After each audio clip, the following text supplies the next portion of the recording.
And currently, for now, since I have already on the 4 watch list, merong isang lumusot, so that's a good thing already, and it's a good sign that we have to change the trade plan. Anyway, so for the trade plan on July 18, will be 18 to 20. I have here the Euro AUD and AUD NZD. So I'm gonna explain first the Euro AUD. So if you're going to take a look on the Euro AUD on the 1 hour time frame, ito po makikita nyo. Diba? So meron siyang wedge, meron siyang rising wedge, at meron siyang ito. So meaning to say, kung mapapansin nyo, halatang halata na po yung head and shoulders dito, right? No, plus etong wedge na to, meaning to say nag-break siya tapos ni-retestin yung high. So this will be a best case scenario that the right shoulder will be forming.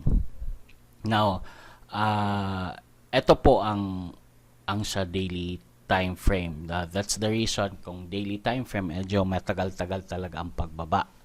Kaya for my experience, marami na ring dito na buo yung 15 minutes moving average natin kasi maraming mga false na directions na akala natin na bababa na, yun pala hindi pa, i-retest pa niya. So sa sistema naman ganun, I always use the market checker na ginawa ko, at eto na nga po.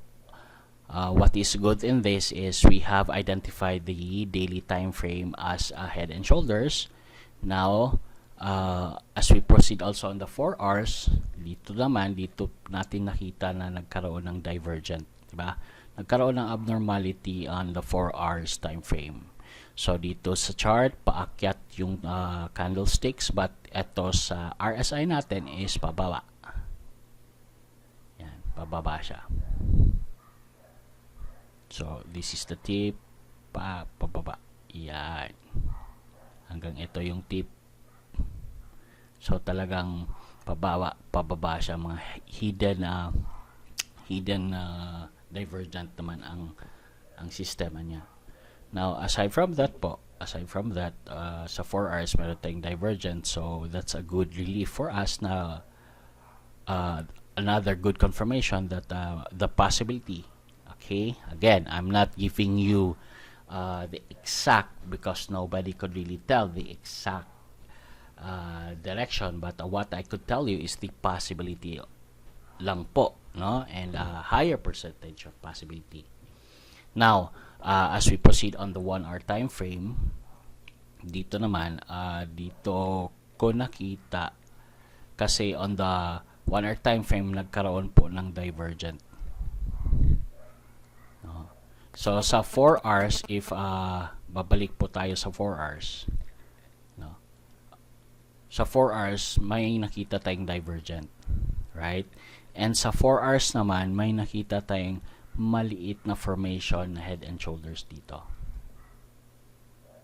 Ayan, kung mapapansin nyo, ayan po. So about to form, pero hindi pa nga head and shoulders, hindi natin alam, right?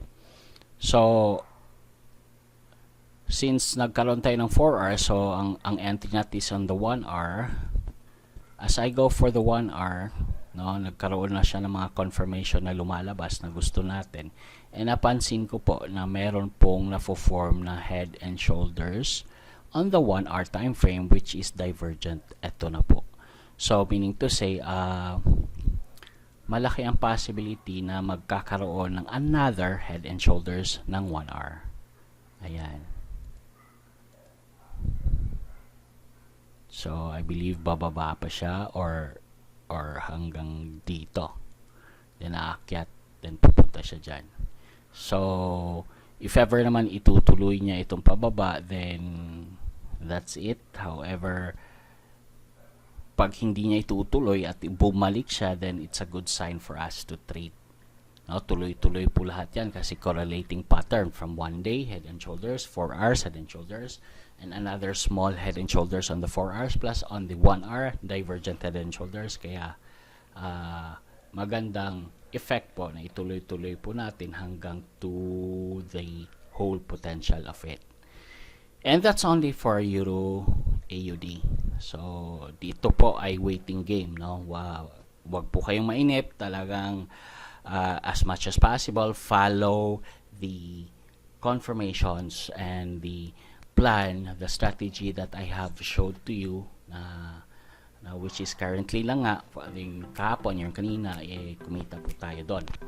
Now, the another thing that I'm going to show to you is the AUD NZD. Ito po yung trade natin na pababa na kumita tayo nitong candle na to.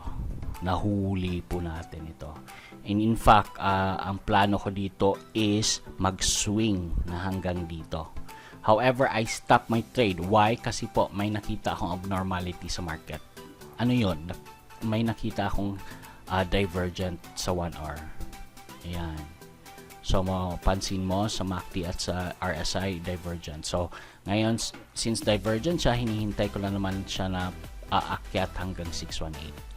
Pag inabot niya to, that's the time we will trade.